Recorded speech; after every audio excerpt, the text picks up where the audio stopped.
राजस्व कार्यों में सुस्ती पर कमिश्नर सख्त, 15 फरवरी तक गैरमजरूआ जमीन का रजिस्टर तैयार करने का दिया अल्टीमेटम।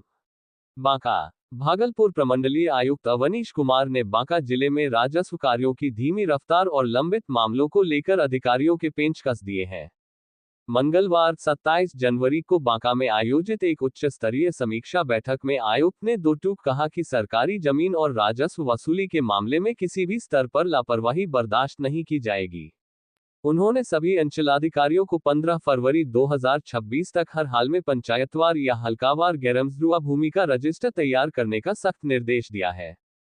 आयुक्त ने बैठक में साफ तौर पर कहा कि सरकारी जमीन को सुरक्षित रखना प्रशासन की प्राथमिकता है, इसलिए अपर समाहर्ता को निर्देश दिया गया कि सरकारी भूमि से जुड़े कोर्ट केस की मॉनिटरिंग सीधे जिला राजस्व शाखा से हो और यदि प्रशासन सरकारी जमीन का कोई केस हारता है तो चुप बैठने के बजाय तुरंत ऊपरी अदालत में अपील की जाए।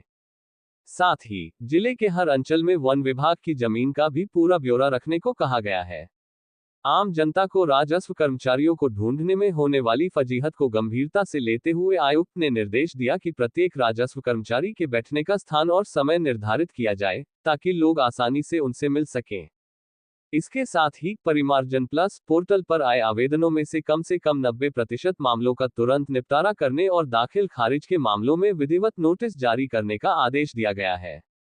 राजस्व वसूली को लेकर भी बैठक में कड़े तेवर दिखाए गए, जिसमें अंचलाधिकारियों को नीलाम पत्र पदाधिकारी के रूप में हर महीने कम से कम 50,000 से 1 लाख रुपए तक की वसूली सुनिश्चित करने को कहा गया है, जबकि जिला नीलाम पत्र पदाधिकारी को सबसे पुराने और बड़ी राशि वाले मामलों को प्राथमिकता पर निपटाने की हिदायत दी गई। आयुक्त ने वित्तीय वर्ष खत्म होने से पहले सभी सैरातों की बंदोबस्ती कर 100% राशि वसूलने का टारगेट दिया है और विभागीय वसूली को हतोत्साहित करने की बात कही है। बैठक में अपर समाहर्ता, जिला भू अर्जन पदाधिकारी, जिला बंदोबस्त पदाधिकारी और भूमि सुधार उपसमाहर्ता मौजूद थे, जबकि जिले के सभी अंचलाधिकारी वीडियो कॉन्फ्रेंसिंग के जरिए जुड़े, जिन्हें नियमित रूप से हल्का निरीक्षण करने और लैंड बैंक हेतु जमीन का प्रस्ताव देने का भी निर्देश दिया गया।